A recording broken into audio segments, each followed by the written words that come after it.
जी हां दोस्तों, बड़ी खबर निकलकर सामने आ रही है। तुर्की के बिना पायलट वाले फाइटर जेट ने मार गिराया अमेरिकी F-16।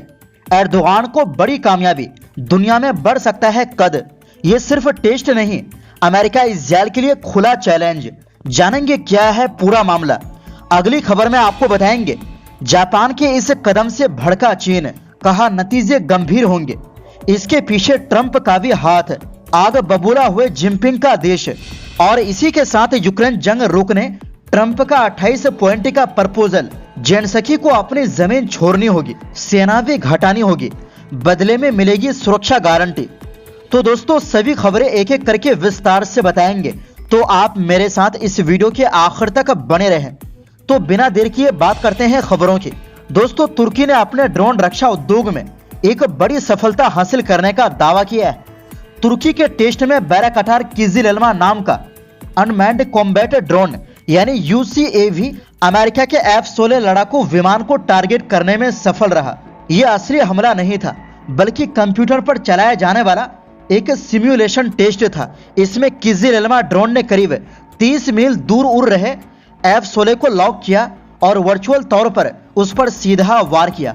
दोस्तों यकीन मानिए, ये न सिर्फ अमेरिका बल्कि इजरायल के लिए और तुर्की के दुश्मन देश जो भी है, जैसे पड़ोसी ग्रीस, इन सब के लिए एक बड़ा झटका है। क्योंकि आने वाले समय में इजरायल का सबसे बड़ा प्रतिद्वंदी तुर्की है और तुर्की को भी अच्छे से मालूम है कि उसका सबसे बड़ा दुश्मन इजरायल है। ऐसे में वो लगातार ताकत बढ़ा रहे हैं।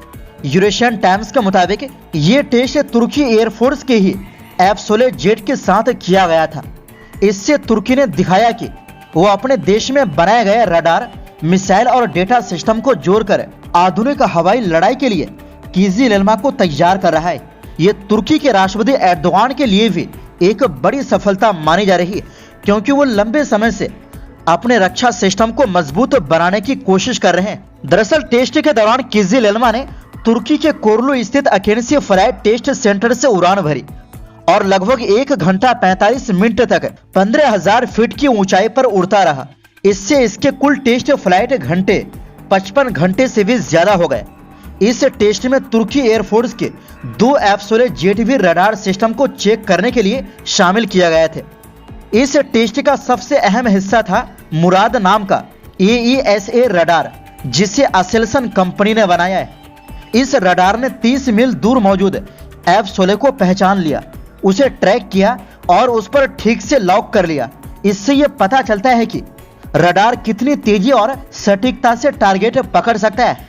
टेस्ट में किजिल-एल्मा ने गोक-डोगन BBR नाम की एयर टू एयर मिसाइल को सिम्युलेटेड यानी नकली तरीके से फायर भी किया। ड्रोन ने मिसाइल को लगातार डेटा भेजा, जैसे टारगेट की लोकेशन, पोजीशन और स्पीड। इसके बाद सिम्युलेशन में मिसाइल ने सीधे F-16 को हिट करके उसे वर्चुअल लड़ाई में मार गिराया। दोस्तों आम ड्रोन से अलग तुर्की का किजिल-एल्मा उन्नत डिजाइन वाला है। यह दिखने में फाइटर जेट जैसा है। इसे दुश्मन की नजरों से बचकर उड़ने, AI की मदद से फैसले लेने और बिना रुके तेज स्पीड पर उड़ने की क्षमता है। यानी ये सुरक्षित इलाकों में घुसकर, यानी दुश्मन के आसमान में घुसकर फाइटर जेट और AWACS जैसे अहम टारगेट पर भी वार कर सकता है। F-16 को वर्चुअल टेस्ट में गिराकर तुर्की ने दिखाया कि आने वाले समय में यह ड्रोन और भारी हथियार लेकर उड़ सकता है और इसका हमला दायरा 1000 किलोमीटर तक पहुंच सकता है। बैरकटार कंपनी पहले ही कह चुकी है कि किजिल-एल्मा का अगला वर्जन सुपरसोनिक होगा और परफॉर्मेंस में अमेरिका के F-35 से भी बेहतर हो सकता है। कंपनी का दावा है कि यह अनमैन्ड फाइटर असली लड़ाकू विमानों के खिलाफ भी हवाई लड़ाई लड़ सकेगा। वहीं दूसरी ओर दोस्तों ताइवान को लेकर पहले से ही जापान और चीन के बीच तनाव चरम पर है और इसी बीच जापान ने अमेरिका को घातक पैट्रियट मिसाइल इंटरसेप्टर भेजकर चीन को भड़का दिया है। बीजिंग ने इस कदम को बेहद खतरनाक संकेत बताते हुए कड़ी प्रतिक्रिया दी है। चीन के सरकारी अखबार ग्लोबल टाइम्स ने जापान पर सीधा हमला बोलते हुए कहा कि टोक्यो अब हथियारों के निर्यात पर कोई लगाम नहीं रख रहा। चीनी सैन्य विशेषज्ञ झांग शुएफेंग ने इसे खतरनाक प्रतिक्रियाओं को जन्म देने वाला कदम बताया। चीनी सैन्य विशेषज्ञ झांग शुएफेंग ने कहा कि पैट्रियट मिसाइलों का निर्यात जापान के लिए एक टेम्पलेट बन जाएगा। अब वो और भी घातक हथियार दुनिया में भेज सकता है। चीन की चिंता साफ है। एक जापान जो अपनी शांतिपूर्ण संविधान की सीमाएं तोड़कर सैन्य शक्ति बढ़ाने में जुटा है। जापानी मीडिया के मुताबिक ये मिसाइलें अमेरिका अपने डिफेंस स्टॉक को भरने में इस्तेमाल करेगा, क्योंकि उसका हथियार भंडार यूक्रेन युद्ध में लगातार खाली हो रहा है। दरअसल जापान में वर्षों तक हथियारों के निर्यात पर कड़े नियम लागू थे। 3 प्रिंसिपल ऑन डिफेंस ट्रांसफर के तहत जापान घातक हथियार बेच या भेज नहीं सकता था, लेकिन 2023 में टोक्यो ने इस नीति में बदलाव किया, जिससे अमेरिका को पैट्रियट मिसाइल भेजने की अनुमति मिली। इसके बाद जापान लगातार अपनी डिफेंस इंडस्ट्री को मजबूत करने और हथियार उत्पादन बढ़ाने पर काम कर रहा है। बिगड़ते हालात की जड़ ताइवान है। जापान के नई प्रधानमंत्री साने ताकाइची ने संसद में कहा था कि अगर चीन ताइवान पर हमला करता है तो इसे जापान की सुरक्षा के लिए खतरा माना जाएगा और इस स्थिति में जापान अपनी सेना तैनात कर सकता है। ये बयान चीन को बेहद नागवार गुजरा। बीजिंग ने इसे जापान की पुरानी युद्ध मानसिकता पर लौटना कहा और कई सांस्कृतिक व आर्थिक कार्यक्रम रोक दिए।